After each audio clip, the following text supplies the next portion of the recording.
कविता। ठीक है, तो आपको एक मिठाई वाला की हम कहानी सुनते हैं।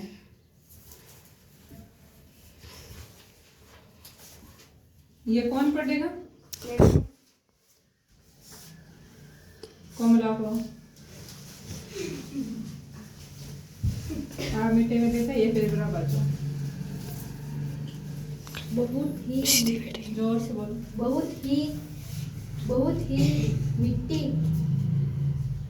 सरोज के साथ वह गलियों में घूमता हुआ देता बच्चों को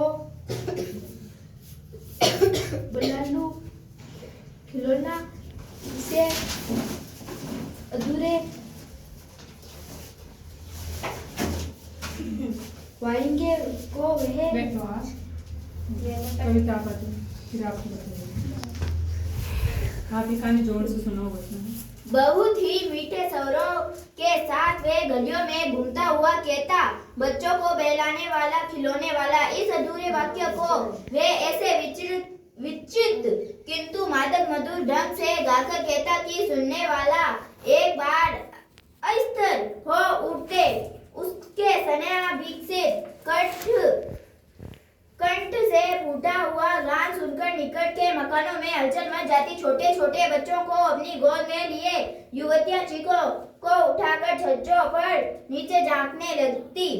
गलियों और उनके अंतव्यापी छोटे छोटे उद्यानों में खेलते और इटलाते हुए बच्चों का झुंड उसे घेर लेता और तब वे खिलौने वाला वहीं बैठकर खिलौने की पेटी खोल देता। बच्चे खिलौने देखकर पुलकित हो उठते। वे पैसे लाकर खिलौने का मोल भाव करने लगते। पूछते इसका दाम क्या है और इसका।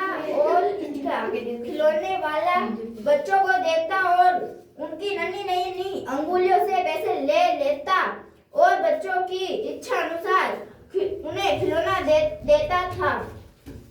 खिलौने लेकर फिर बच्चे उछलने कूदने लगते और उस फिर खिलौने वाला उसी प्रकार गाकर कहता बच्चों को बहलाने वाला खिलौने वाला। सागर की हिलोर की भांति उसका ये मादक गान गली भर के मकानों में इस ओर से उस ओर तक लहराता हुआ पहुंचता और खिलौने वाला आगे बढ़ जाता था। आप बेटा सुनो। दोनों अपने हाथी दो घोड़े लेकर घर भर में उछलने लगे। इसी बच्चों की माँ रोहिड़ कुछ देर तक खड़े उनके खेल निरखती रही। अंत में दोनों बच्चे बुलाकर उसने पूछा अरे ओ चुन्नू मुन्नू ये खिलौने तुमने कितने में ली है?